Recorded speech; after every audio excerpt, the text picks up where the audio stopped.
That's very smart. I wanted to add something for people. Why is it so important that we not get that alpha position, so to speak, and stare at the dog? Most people do not have the energy. Well, I know most people don't have the energy, even of our students, but Mark and I have an energy that has been developed, and just by going in and not caring, basically, if we get bitten. A lot of times people will ask us, well, do you guys like getting bitten? Well, we don't like getting bitten, but we don't care. And when people start to start looking at their dog, it's a challenge to the dog. If you don't have this energy and you stare at your dog and stand over him, you're actually going to create more problems than you're going to solve. The whole thing is that when you make a correction, it's like if I correct Mark, right, and I look away, he can look at me, and the only reason I know that is because I'm looking at a camera in front of me. But if I don't like it, I bite it. Once I bite him, see, now he's not looking at me anymore. But you have to realize that it's a challenge. It's a challenge. We have other calls, but one other thing that I did want to mention to you guys, a lot of people think that they can't do this because they don't have the right energy, and people say, oh, I'm just very hyper. It's so easy. It's just, I'd say to people, it's like if you're in a movie theater and the kid behind you is talking on the cell phone. You're not trying to meet this kid. You don't even care. I don't care where he came from. I just want him to shut up so I can watch the movie. I just paid $85 for the movie and a small popcorn for. So this is what I tell people. Look behind you, like pretend if you were in a movie theater and you shh, and then look away, watch the movie again. Don't get so focused on watching your dog. The way you're going to show your dog, or your child for that matter, that you're in charge is to say, go clean your room, and you go walk away or stay on your computer. But by arguing, you're increasing that, and it's not going to work. So remember, when we tell you to bite or correct the dog or shush him, look away. Okay, we have some other calls. Well, yeah, and while we're looking up our next call, I just want to, I'm not able to type, I'm barely able to read this, but somebody had a question up here about, hold on, I can't see it. Right there. Why people, what is it? Why now, or something like that? Why are people's ways, why are dogs changing in the past 10 years, or why are people changing in the past 10 years? Here's why. I mean, number one, lately the economy has us not going on vacations and spending extra income like that. So we're with our dogs more. We're also realizing I can't live like this anymore. My dog just ate my carpet. I just got a leather sofa that he ate. I can't live like this. We're stressed, you know, with everything going on. Dogs pick up on this energy. 10 years ago, you were also 10 years younger. Remember that. Think about 10 years ago and what you were doing. Now, 10 years later, it's like, oh yeah. So that's also changed.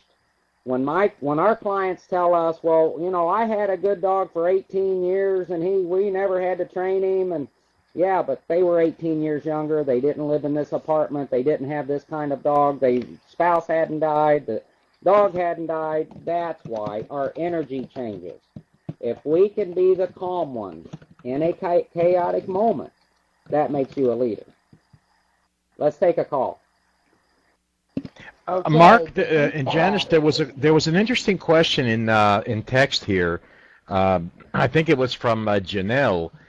She was saying in text that her dogs push each other out of the way for her affection. That's the one I want. Yeah, and I thought that was an interesting question. What do you do about that? Okay, good, very good question. Basically, when one dog is pushing another dog out of the way, all that is saying is that the dog is trying to become the leader. Anytime your dog pushes the other dog out of the way, that is actually your dog's way of deciding that he is in charge and that you are not. If just think about this. If I push Mark away and I sit over here with my dog, I just told Mark to get the heck out of here. That's what your dogs do. Or I take him and I put him back here. Or I bump him. I bump his arm because I want him to pet my head. That's what happens when your dog is bumping you when you're on the computer, or when your dog is pushing your other dog away, which ISO, I saw you have a Chihuahua, very cute. Yeah, we do a lot of Chihuahuas. They're good. They're good for business. Mark needs to be tossed around, by the way. He does it a lot, so it's good. He gets a little payback. But the thing is that anytime your dog does any dominant behavior, which are humping, jumping, barking, growling, blocking, and bumping. Did you write those down, Sean? Sean, humping, which you guys know what that is. Jumping, blocking, bumping, growling, barking. We think we named them all. Yeah, and block. Yeah, there's all those things are things that dogs do to be more dominant. And sounds like what this sounds like a regular Congress session too. or kind of an X-rated movie or something. But all these things are ways that dogs communicate with each other to teach each other, hey, you're not allowed to do that to me. So if I were a dog and Mark were a dog and I blocked him or pushed him, he would either growl at me or bite me, or if he was a weenie, he would do nothing, and then I would know that I was his boss, so to speak, or I was ranking higher than he was. But the basic idea is that anything that the dog does to do a dominant behavior can lead to problems, because excitement, when the front door rings, the doorbell, anything like that, excitement leads to dominant behaviors. Dominant behaviors are humping, jumping, barking, growling, blocking, bumping. Those dominant behaviors are what leads to aggression. Aggression is teeth on skin. So, here, growling at each other. See, now here, he growled and I growled, so I have to bite him because that shows him that I'm more of the boss. All right, let me get onto this one. This is a real good one. I can't read Lori. Lori, you in the text, I'm sorry, rubbing a dog's nose in the pee when he goes in the house, whatever, what are you doing?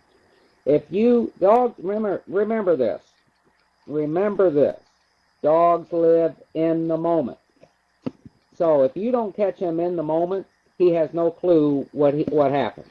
Now, you come home from work, you see a pile of poop or some pee on the floor, you call Fluffy over to you, come here, Fluffy, come here, Mommy's home.